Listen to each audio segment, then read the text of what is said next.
Agora, nós vamos iniciar uma segunda parte dessa entrevista.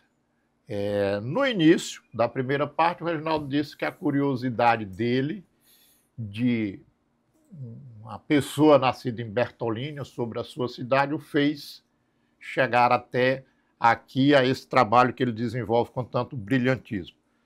Ele é de Bertolínia e o repórter aqui é da cidade de Bocaina. Não tem o trabalho a dedicação do Reginaldo para levantar fatos históricos, mas, Reginaldo, em 2005, fiz esse pequeno livrinho sobre a colonização da Bocaina, basicamente a partir de um documento de um bocainense chamado Luiz José da Luz, que, através da história oral, ele registrou isso manuscritamente, num manuscrito, e eu trouxe para cá algumas informações da Bocaina que eu quero botar aqui ao seu crivo agora. Sim. Segundo ele, Borges Marinho, que ele chama, e você no seu livro chama de Antônio Borges Marim, chegou na Bocaina em 1749, acompanhado de 2 irmãos. E lá na Bocaina ele deixou a família, pegou um dos irmãos, o Francisco Borges Marinho, e levou para o Ceará, nos Inhamuns, e lá deixou esse irmão dele colonizando lá. E o segundo irmão, Albino Borges Marinho, ele deixou em Buriti dos Lopes para colonizar aquela região. Teve um filho lá na Bocaina, Raimundo de Souza Brito, que depois originou toda a população daquela cidade. E você, neste livro aqui, no primeiro tomo, né, Sim, dos piauienses notáveis, na página 93, dedica um espaço para o coronel Antônio Borges Marim, o senhor da Bocaina. Então, com a palavra, Reginaldo Miranda, de como que surgiu a Bocaina, por que a Bocaina é a Bocaina, qual é o papel do Borges Marim neste processo todo? o processo de resgate da história do Piauí, como em qualquer outro lugar, né, ele vem sendo construído ao longo de gerações, né? Nós tivemos aqui o Alencar, Pereira da Costa, que fizeram obras excelentes, Monsenhor Chaves, Odilon Nunes, principalmente, né, dessa pesquisa mais colonização do Piauí, dentre outros. E mais recentemente eu tenho me imiscuído nessa área também, mas o importante, é que essa construção do processo. Sim. Existe uma informação antiga, né, mas que às vezes nem toda informação oral ela se sustenta no confronto com o documento. Claro. Não é? Então, a informação oral, por exemplo, hoje tem uma corrente da história chama história oral, mas ela é muito válida. É igual à questão judicial, quando é depoimento de fatos contemporâneos. Sim. Né? Aí, no caso, são memórias. O autor que deixou esse manuscrito, ele ouviu dos ancestrais, essas informações, elas estão no rumo, mas a pesquisa histórica hoje que eu faço é documental. Ele diz que Borges Marinho chegou a Bocaina em 1749. Não. Essa informação bate? Isso aí é o ano de falecimento dele. Veja só. Antônio Borges, aí também essa questão, Marinho, né? Pode-se, vejo vários registros também, fala até, não sei, de Brito também, mas... O Brito aparece, depois. Aqui aparece no filho dele, Raimundo de Souza Brito. Em verdade, o Antônio Borges Marim é um português, era Antônio Borges o nome dele, a família Borges lá em Portugal. O que acontece é que as pessoas, quando saíram de Portugal, para se identificados, saudade da terra, e até para identificação, eles são identificados com o nome do seu lugar de origens, né? Hoje, às vezes, a pessoa tem um apelido, Piauí, né? Sei o quê, Bocado, Bertolina, né? Uhum.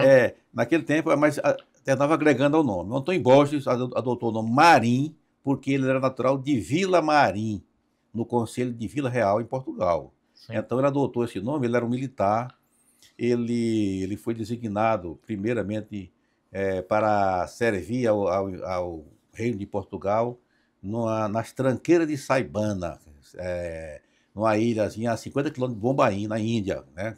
Você sabe que Portugal também colonizou lá uma parte lá na Índia, né? Então ele foi prestar serviço ali Depois foi que ele foi designado para o Brasil. Então ele veio assumir um posto militar de capitão, né? Mora aqui na vila de Itabaiana, em Pernambuco, que hoje é Sergipe, não é isso? Uhum. Então ele chegou ali.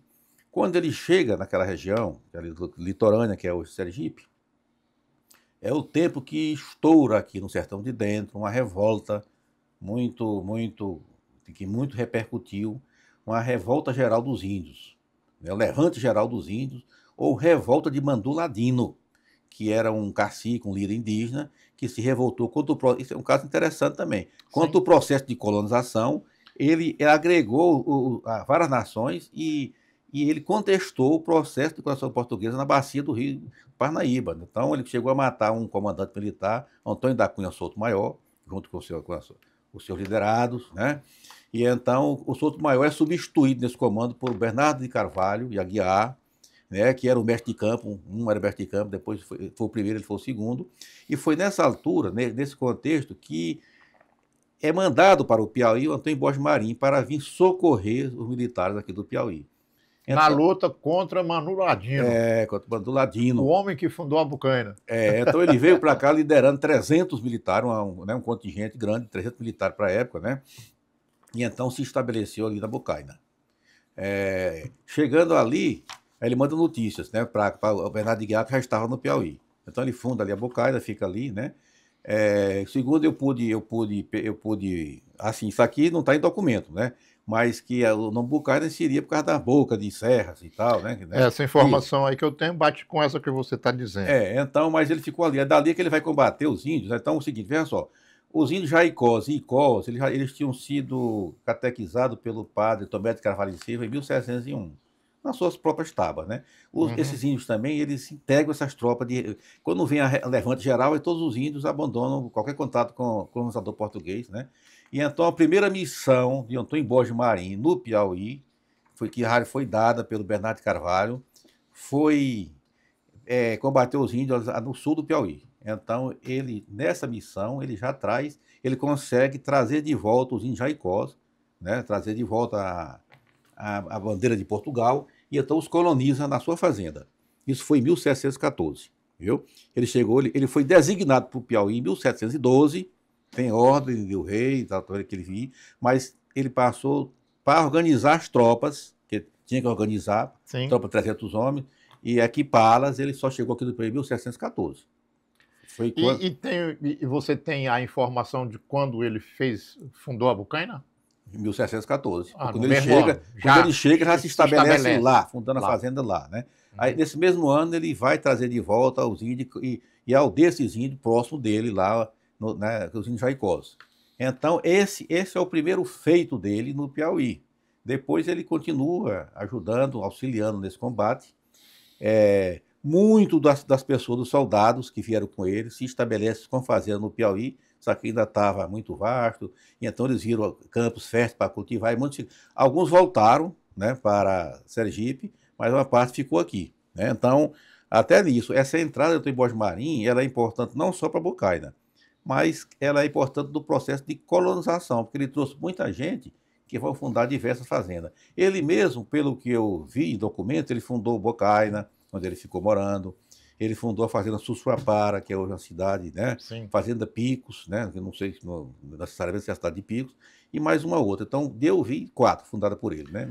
Essa informação de que ele levou irmãos para os Inhamuns e Buriti dos Lopes não bate com as suas informações? Essa informação não se sustenta com base na documentação.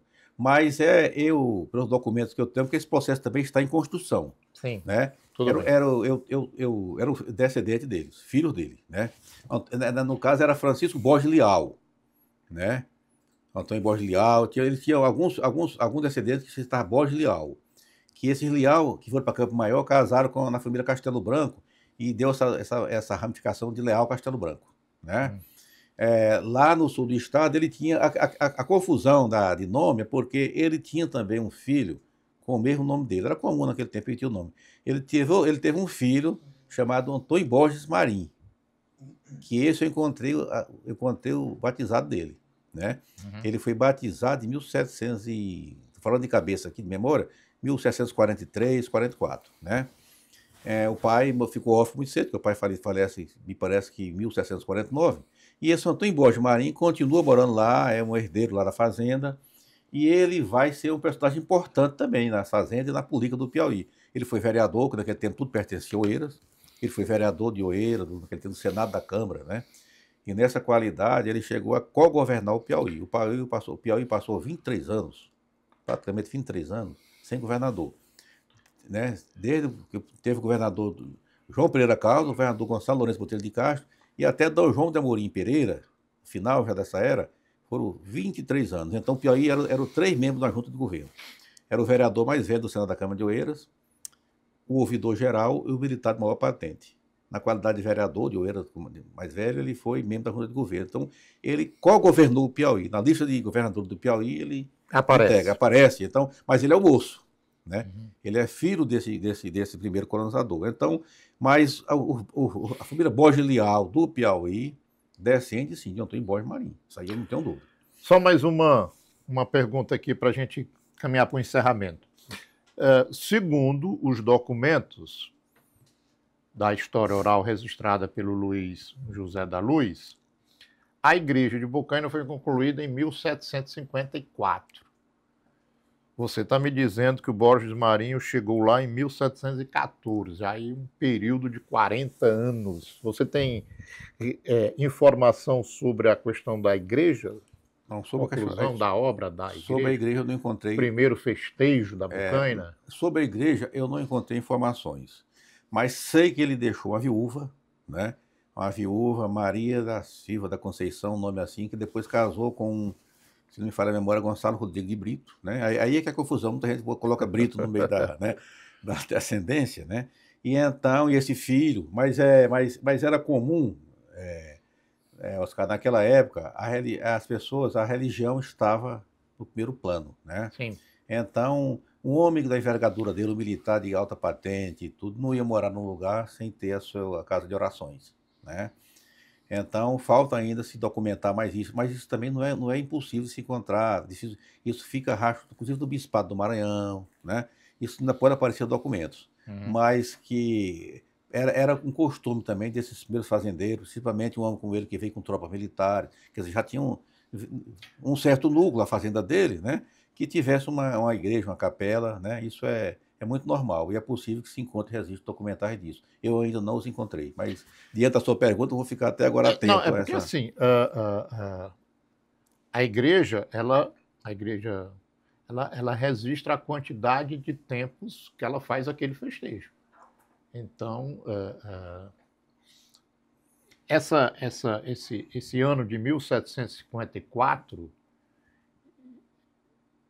data como a própria Igreja Católica registra como o primeiro festejo. E de lá para cá ela vem contando anualmente. Então a igreja não começou do nada, eles têm registro dessa primeira festa. 1754. Mas não foi mais o velho. Aí é que eu estou agora, porque se ele entrou lá em 1714, pode até ter iniciado a construção da igreja, como você está dizendo. Mas deixou a viúva, deixou filhos. Mas para 1754 aí vai ter, são 40 anos. E depois tem o filho com o mesmo nome que fica atuando lá na região, né? Mas isso aí pode ter deixado a igreja em construção e ter sido concluído pela viúva e pelos filhos. É isso? É o que se E como você diz, processo... aliás, a história é um processo, É um processo, né? A história... Você vai estudando e vai... A história existe, é imutável, mas... o seu relato, a sua construção atual, ela vai modificando. Por quê? Porque o pesquisador é de hoje, a história é de ontem, né? Sim. Mas conforme a visão do historiador, conforme a documentação que ele encontra, então, quanto mais se avança, quanto mais informações aparecem na reconstrução desse processo, né? Já vai ficando mais completo e a gente vai esclarecendo, às vezes confirmando informações que já se tinha ou não, né? Então, é um processo em construção. E eu quero muito agradecer aqui a presença do Reginaldo neste bate-papo, que esse tema para mim, eu conversaria aqui mais tempo, porque para mim ele é muito rico. Saber das minhas origens, não só da Bocaina, mas desse Piauí, dessa coisa fantástica que foi esse processo doloroso, violento de colonização, mas que foi um processo. E a gente precisa falar dele, Foi um processo. entender, saber como que aconteceu, para a gente poder, inclusive, ter um conceito firme do que é nossas vidas. Reginaldo, muito obrigado pela sua presença, pelas suas informações. Eu que agradeço a oportunidade de estar aqui com você, conversando sobre esse tema agradável, que é a história do período da formação histórica, né? Violenta, sim, mas qual foi o processo de... Né? Essa é a história da humanidade. Da E humanidade. próprio Portugal, a formação de Portugal, foram vários povos conquistando outros, né? Sim. Esse processo existiu em todas as civilizações, né? Infelizmente, é desse processo doloroso que ter nascido todas as civilizações.